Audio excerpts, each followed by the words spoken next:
All right, so I'm gonna go over a little bit of what I use to shoot here. Again, we still got the car staged in this spot right here. I'm gonna go over my video camera setup with you guys. So we got a Canon C50.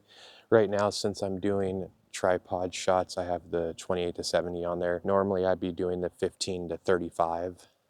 Just because it has the in-lens stabilization, so it helps with the handheld shots there. Again, I got this one on there just because we're doing a lot of tripod shots today. Small rig battery to power the Field World monitor, which I think is just a huge necessity to have a monitor, especially if you're doing cinematic video. Of course, you got a couple of the other things. I really like small rig, so they got a lot of cool accessories here. You got the grip, the cage. Battery works really well. Probably want to get a bigger one though, because this one kind of dies on me kind of quick. Also really enjoy K&F's products. We have one of their video tripods here that's been working out very well for me. It wasn't very expensive. Right now I'm talking to you on little clips, magnetic clips for my Osmo. They work really well too. I got a bunch of those for some different shots. But yeah, that's kind of the main setup. I will of course go over my camera gear in more detail, but this is what kind of is my powerhouse right now. And got the Sennheiser mic, or however you say it. Works really well. Been trying to get my audio down a little bit better too. Yeah, this is the current scene right now, and we'll throw some clips to show you kind of what it looks like here. Simple shot here. Car, little backdrop. We don't have a lot of movement in this video right now, but we've just been setting up some still shots, and we're gonna put some little cinematic together for you.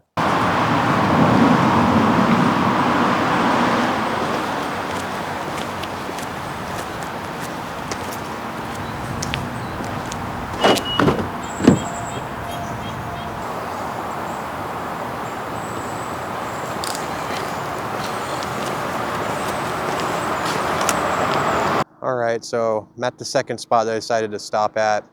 It's gonna be kind of loud. We got some cars driving by and stuff, but we're doing a couple of still shots on this one. On this little spot, I'm focusing more on the interior here. So the biggest thing I'd say with cinematography is, of course, exposing right and going for the highlights. You got to make sure you're not overexposing anything that's too bright, because there's really no coming back once it's done for.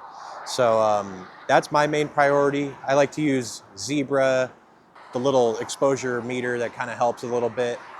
When it comes to cinematography, God, these cars, I hope it's not too bad. But when it comes to cinematography, you definitely want to overexpose just a little bit. Not too much, but you want to keep the highlights in, but you want to make sure that you're getting the full dynamic range. And I'd say that's the most important part when it comes to making a cinematic video.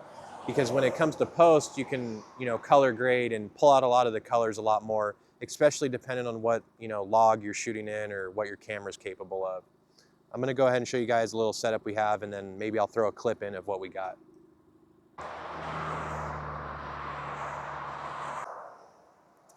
As I said before, we're going for a little bit more of interior shots on this next, spot I pulled over at.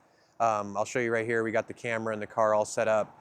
I'll maybe throw in one of the clips that I took to kind of give you an example of the shot that I made. A couple of these I was using manual focus just to make sure that what I wanted was in focus, and then kind of go over my setup here. Same camera as before, same setup. I still have the 28 to 70 on there. On this shot, I was going for something a little bit more, getting into the car, messing with my phone, camera, whatever it is, just having some movement on the still shot. I'd say when it comes to cinematography, that's one of the main things you should try to do, is if you're doing a tripod shot or something still, have some movement in it. It makes a huge difference, especially as a viewer. If you're just doing still shot with something still and nothing's moving, it's gonna honestly be kind of hard to keep somebody's attention. So that's why I always think if you're setting up tripod shots, go for something with some dynamic and some movement in there.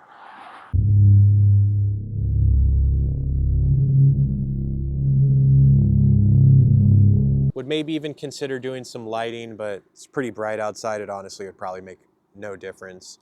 Look at those clouds. All right, so again, sorry it's gonna be loud. We got a lot of cars driving by. It's freaking Sunday. Apparently everybody wants to do some shit, do some stuff, sorry. Keeping it PG.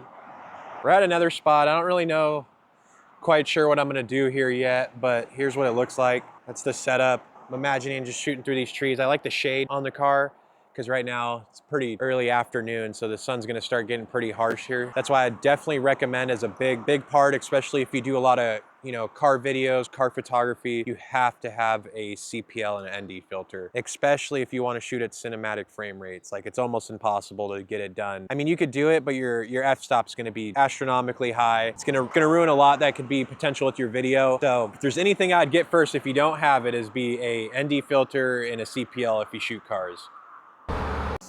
All right, so we just finished up our last shot at this spot here. I just kind of wanted to show you what this looks like and why I honestly really like this tripod right now. I don't know, things could change in the future, but again, same setup, but this time I extended the tripod out so we got a little bit more height. It can even go a little higher than this, but I can't even see the monitor once it's up there. But I really wanted this top-down look. I kind of wanted me in the frame, maybe me taking some photos or just kind of standing there. But I thought this was really cool. Again, the biggest thing when it comes to these cinematic little shots and everything is just trying to find a way to make the angle interesting or maybe a little dynamic, even though it's still. That's the biggest thing, is you just got to think about how it flows before it even happens or whatever you're really going for. I'll post a little clip of what that came out to be, and hopefully you guys like it and get some more ideas for yourself. All right, so we're at one of our final locations here. Let's go ahead and check out what we're working with here. Look at that, really beautiful, very blue water today. So definitely gonna get some cool stuff. We're still gonna do the tripod shots and get a couple of those going, but we are probably gonna switch over to the gimbal here in just a moment. Definitely take advantage of this beautiful spot that we have and maybe get some moving shots and stuff just to kind of maybe add in the edit a little bit. We'll see. I'm not 100% sure if that's the way I'm going to take this video. We might as well shoot it while we're out here and see what we can get. Look how beautiful this is. The car staged right there. It's so nice.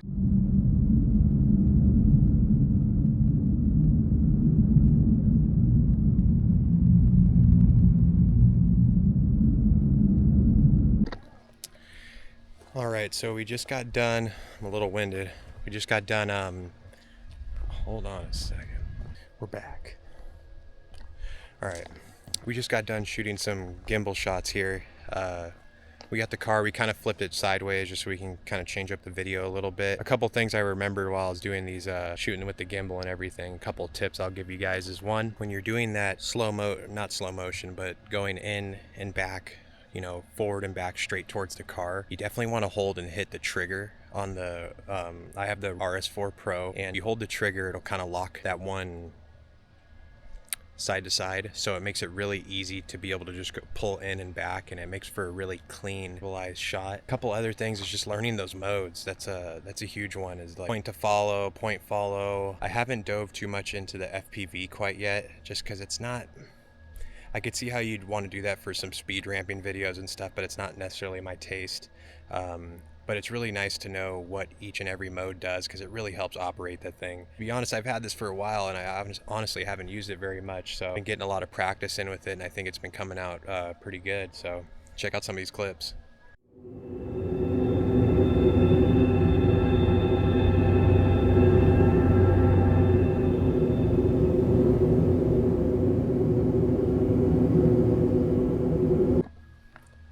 While we're out here, we might as well take some photos, so I'm gonna go ahead and Osmo's about to die, so unfortunately I won't have any way to vlog much anymore until I charge this thing, but I'm gonna go ahead and take some photos and I'm gonna throw them up on the screen right now. Check these out.